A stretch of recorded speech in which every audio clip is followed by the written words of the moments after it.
O filme de hoje é uma elegia operática melancólica que tem a ilusão da redenção como sua maior tragédia. Uma narrativa mergulhada em noir que se desenrola nas lembranças hipnóticas de um homem caminhando em direção a um destino selado. Quem patrocinou este vídeo foi o Gabriel Bianchi e ele o dedica à sua tia Onir, que adora o Al Pacino e adora o filme de hoje. Onir, um abraço. Se você quiser patrocinar um vídeo no canal, é só me mandar um e-mail, eu te mando o Media Kit e a gente conversa, e esta será uma crítica com spoilers. Vamos lá?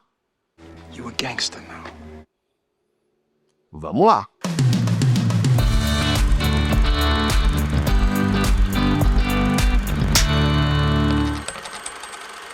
Carlito's Way, ou O Pagamento Final. Baseado nos livros Carlito's Way e After Hours, do Edwin Torres, o filme se passa em Nova York em 1975. Graças ao seu advogado, o ex-traficante Carlito Brigante consegue ser solto após cumprir apenas 5 anos de uma sentença de 30. Mas as ruas não esquecem e logo a criminalidade o encontra novamente. Seu plano é simples: administrar uma boate por um tempo, juntar $75 mil e deixar essa vida para trás. A direção é do Brian De Palma, que também fez Scarface, ele também fez Os Intocáveis, o cara é bom pra caramba. Aqui ele abre o filme com uma decisão que eu entendo, mas sempre questiono. Ele começa mostrando a morte do protagonista, ele começa pelo fim. Isso funciona bem em certas histórias, em outras nem tanto. Aqui eu entendo que gera um efeito cíclico e que dá uma camada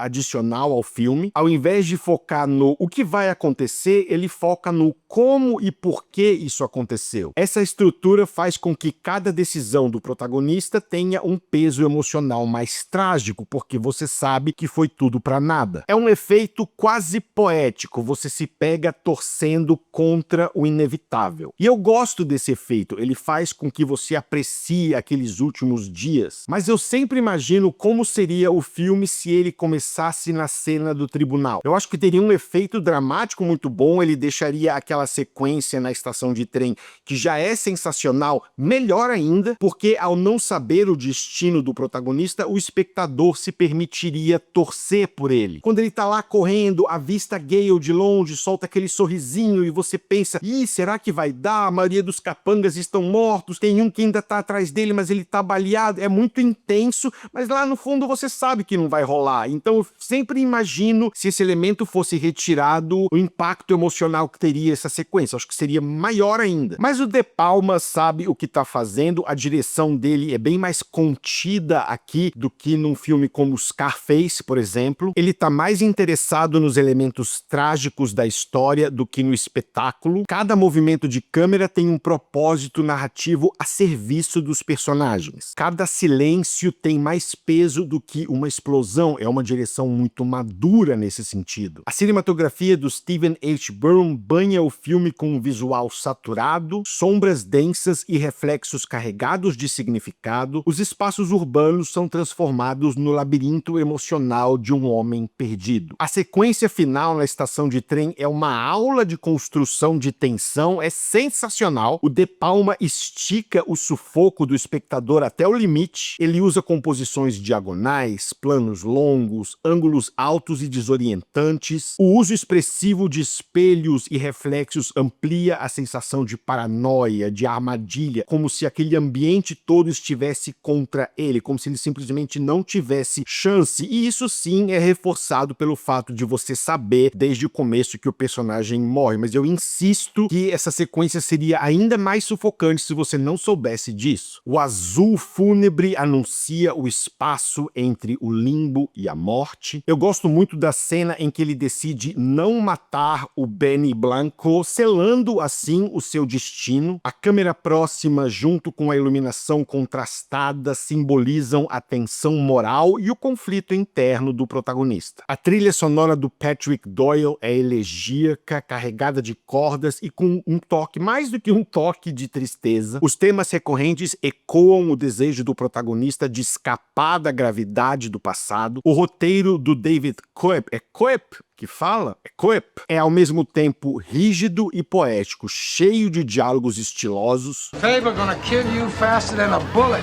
Eu gosto muito dele ameaçando o Benny Blanco. Se você entrar nesse clube de novo, você morre. Esse pá, dá o toque final. Ou quando ele tá falando com o advogado, né, ele chega, você não é mais um advogado, você agora é um gangster, é outro jogo. É muito bom, pessoal. A força do texto está na sua ambiguidade moral. Por exemplo, a cena onde o advogado pede ajuda pra ele e ele sabe que se ajudar vai dar problema. O roteiro costura essa cena com muita tensão emocional, porque a lealdade que o protagonista sente pelo advogado é muito forte. Ele tá cheio de conflitos, ele quer sair dessa vida, mas ele deve favores e não é tão simples quanto parece. Os interesses pessoais dele muitas vezes não batem com as coisas que ele acaba tendo que fazer. E eu também não tô dizendo que o filme vitimiza o personagem, não. Ele é um bandido e se dá mal. Aliás, muitas pessoas criticam filmes do Tarantino, do Scorsese, do Brian De Palma por glorificar a vida do crime, o próprio Guy Ritchie também, mas não, porque esses bandidos nunca se dão bem no final. O texto aqui não busca reviravoltas surpreendentes. Ele quer construir um arco trágico inevitável onde cada escolha aproxima o protagonista do seu fim. O Al Pacino faz o Carlito Brigante e ele tá ótimo aqui, mais maduro, mais contido. Eu gosto dessa interpretação. A única coisa que não funciona aqui é quando ele fala espanhol. O personagem supostamente é porto-riquenho. Tem uma hora que ele solta um tranquilo que lembrou a Selena Gomez no filme Emília Pérez. Mas eu gosto muito da melancolia silenciosa que o personagem carrega. Ele atravessa o filme quase como um fantasma, como se estivesse olhando para aqueles acontecimentos de fora para dentro. O voice-over dele funciona bem demais, é reflexivo, poético e num tom de luto. Luto por ele mesmo, é uma energia de quem está derrotado, de quem já errou demais no passado e agora não vai conseguir chegar onde quer. Você vê raiva, você vê arrependimento e você sente o peso do conflito entre orgulho e sobrevivência. É um personagem marcado pelo cansaço e até por uma dignidade num mundo de ladrões. O Sean Penn rouba o show fazendo o Kleinfeld com a sua energia inquieta. Ele faz um homem em colapso. Quem tá vendo o filme pela primeira vez sabe que é uma questão de tempo até tudo desmoronar. E quando ele decide matar o mafioso naquela sequência do barco, eu lembro de ver esse filme pela primeira vez e falando, não,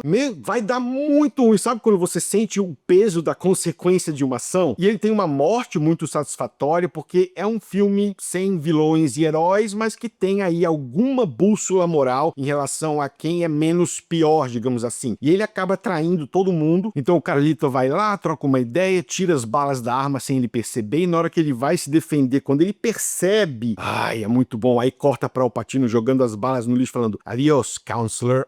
Sensacional, pessoal. É um personagem muito instável, é tanto que a câmera dá uma inclinada sempre que ele tá em cena ou quando tem outras pessoas falando dele. Quanto mais ele desmorona, mais a câmera inclina. A Penelope Ann Miller faz a Gale. Ela é o coração do filme, tem doçura, tem inteligência, tem uma força silenciosa. O arco dela cai um pouquinho no melodrama, mas é importante porque ela simboliza a possibilidade de redenção dele, a possibilidade de um novo começo. O John Leguizamo faz o Benny Blanco, eu adoro esse personagem, ele também é instável, inquieto, nervoso, mas ele começa respeitando o Carlito porque ele se vê nele ontem e faz todo o sentido do mundo ser ele a pessoa que acaba com a vida do Carlito lá na frente, porque isso simboliza o nosso passado vindo cobrar a conta. O Luiz Guzmán também tá no filme, num personagem divertido, quase um alívio cômico, mas eu não sei se eu compro a traição. Não do ponto de vista do Benny Blanco, mesmo ele pretendendo matar o cara no final, eu não compro que aquela conversa aconteceu. Vale também falar do Viggo Mortensen antes da fama do Aragorn, fazendo um papel pequeno, mas também impactante aqui, porque é mais um símbolo do que acontece com uma pessoa que viveu muito tempo no crime. Eles nunca terminam bem. No segundo ato, o ritmo cai um pouquinho e os personagens secundários são bem caricatos, mas não chega a ser um grande problema. O pagamento final, ou Carlito's Way, é uma tragédia grega disfarçada de filme de gangster. Trágico, poético, lírico, um requiem cinematográfico para chances perdidas. Nota